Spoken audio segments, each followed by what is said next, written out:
war magic should be, it should be treated as a deadly weapon, because it's basically what it is. I mean, it has the ability to cause mortality. In the wrong hands, it can be devastating.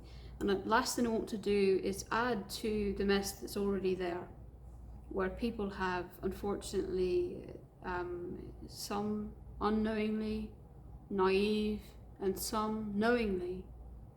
Either way, there's no excuse really. If you're that naive, you shouldn't be teaching stuff. Anyway, they teach it to ill intent people. And so you might have noticed that in all of these videos like this, I don't say do this, and I don't spell it out for you. I give you just enough information to open a door that you can walk through. And if you are of pure intent, the laws of the universe, if you are of pure intent and you're worthy of it, the laws of the universe say that you will find the rest of what you need on the other side of that door. If you are, however, of ill intent, there will be nothing there at the other side of the door. So that is how I do things. Last thing I want to do is add to the mess. So you're broadcasting this to anyone, everyone can see it, you know, so anyway, so we're going to talk about different types of war magic, and just the basics of each one, and a little bit of how, but not too deep into how, for what I just said. We're going to specify each specific kind of war magic it will have its own video, but for the purpose of this, I'll just explain it very lightly, very briefly, and then we'll talk about it more separately later. And then also in this video I have to give you an example as to why you shouldn't just meddle in this and be reckless with it, because it really does have serious consequences. I'm going to give you an actual real life example of the serious consequence that it can have. So first though, talk about just kind of the general stuff. There's war magic that you can do, of course, with ritual spells, symbols, relics, that kind of stuff. Then there's war magic that what I call is an arrow or a dagger. I use that term interchangeably, and I call it that because it has a very designated narrow path that it follows. It can maneuver around the innocent and skip it entirely and then go straight to its target without hitting anything else except its target. That's why I call it arrow, because it goes, it's very needle point accurate only to a specific individual that you're trying to target, and everything else is unfazed. Then there is what I call rivers. And if you're confused at the end of what I explain, just wait for the rivers video, because then I can really explain it better. But basically, in a nutshell, rivers are taking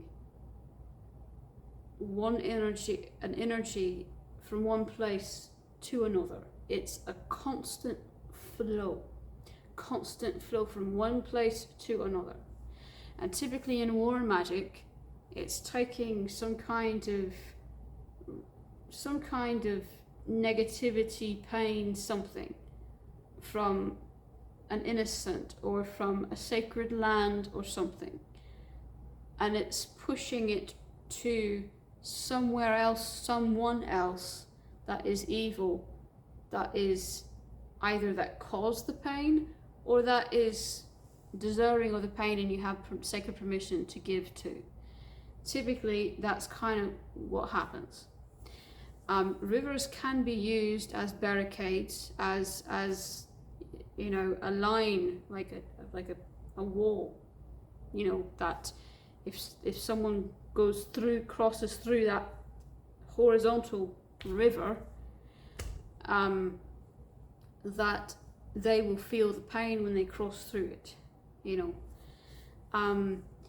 So transference of energy, I wish I had a better thing for that, because transference of energy doesn't necessarily have to be war magic. I mean, transference of energy can be something literally as simple as somebody influencing a certain emotion, you know, that they transfer that energy, that emotion onto somebody else.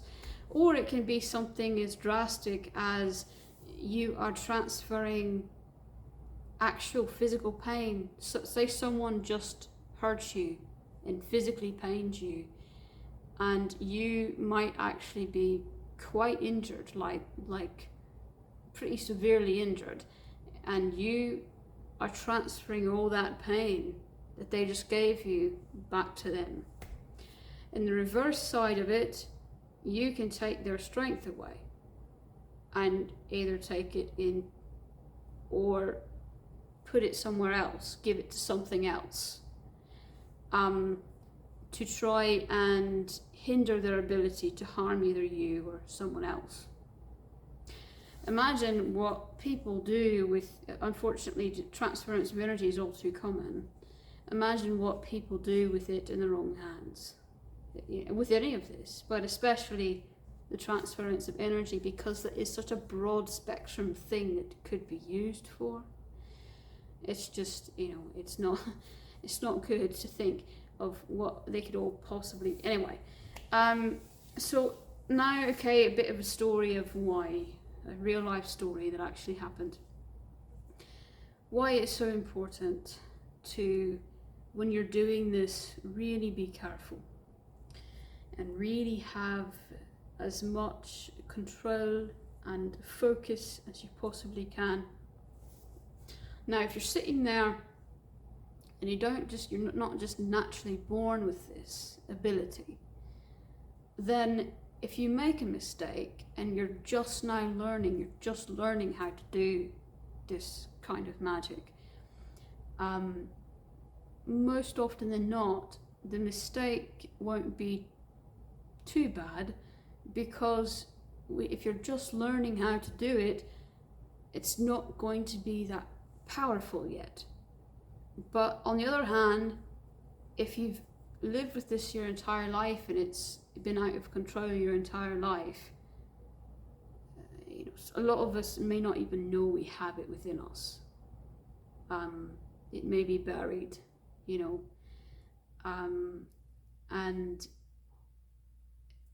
either way, you start to meddle in this enough, and once you do start getting good at it, that's when you really have to worry, because if that focus isn't there, then your dagger, your arrow, is going to be a bomb. It's just going to detonate anything near you. I'm not talking about a literal bomb, but it's going to affect anything around you, good or bad. And that's why you have to have focus and direction, and know its destination, and make sure for sure that you can sense it. We're talking about the basic skills, sense the energies, be able to sense that it indeed, in fact, is skipping over anything of pure intent before it hits its target. So, you know, now, okay, I promised I would tell the story. So if you haven't watched any of the other videos, you don't know this about me, but basically I went through a pretty rough childhood, abuse so bad that some things that happened I should have died from. And what my family liked to do the most were things that I wasn't even aware of. When I was really young, they did a lot of physical abuse, but later they switched to poison, because they thought they could have more control over me if I didn't know what was happening to me. And to an extent, they were right. So all I knew is that I always felt sick, or almost always, and that I felt extra sick on my birthday. That's all I really knew for a really long time. And it was one of these nights that I was feeling horrible, and from the poison that they put in my food. And they were at the same time they would do all these mind games to try and break my spirit, to try and emotionally break my spirit. And they were pressing all my buttons on purpose, and I felt like shit. And I just got so mad that I screamed. And I've done this before, but I never knew what effect it had because I was too young to really understand. And at this time I was old enough to know, not old enough to know that magic existed really, not that, but I was old enough to realize what was happening. I was actually on the phone with my mother. I had barely gotten my own place, like just barely gotten my, and I was on the phone with my mother, and they had constantly been there and had access and keys to all my food and water. And what I didn't understand was that everything in my house had something in it. Every time I left the house, they were coming in and they were putting more poison places because they could no longer do it with me living with them, and I just had surgery not too long ago from an organ that had failed due to so many years of that poison. I just felt horrible, and when I screamed, I was in front of a fish tank with fish in it.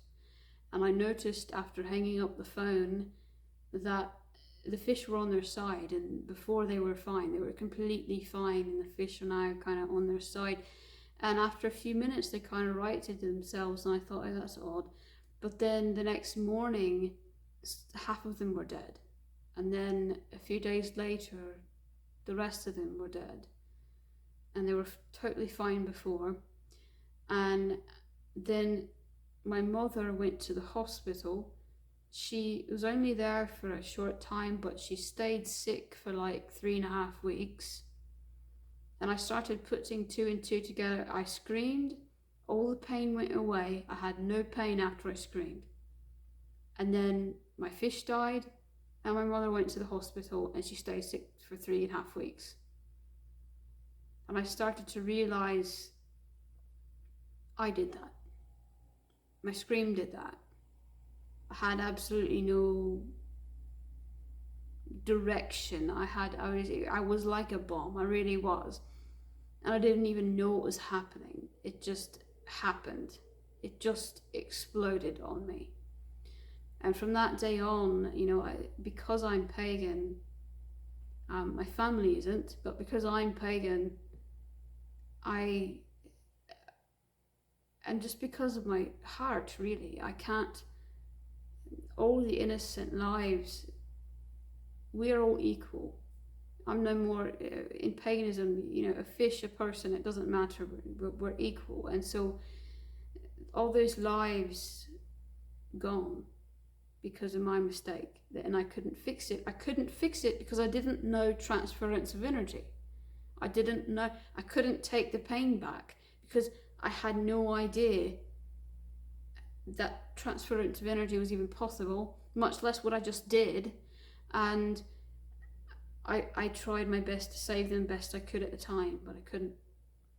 And I dedicated the rest of, the next several months until I could actually achieve focus to actually make it, instead of a bomb, make it an arrow or a dagger. So that is the lesson right there, that I hope none of you have to, anything similar, have to witness firsthand. If you don't have focus, that's the kind of things that can happen with this.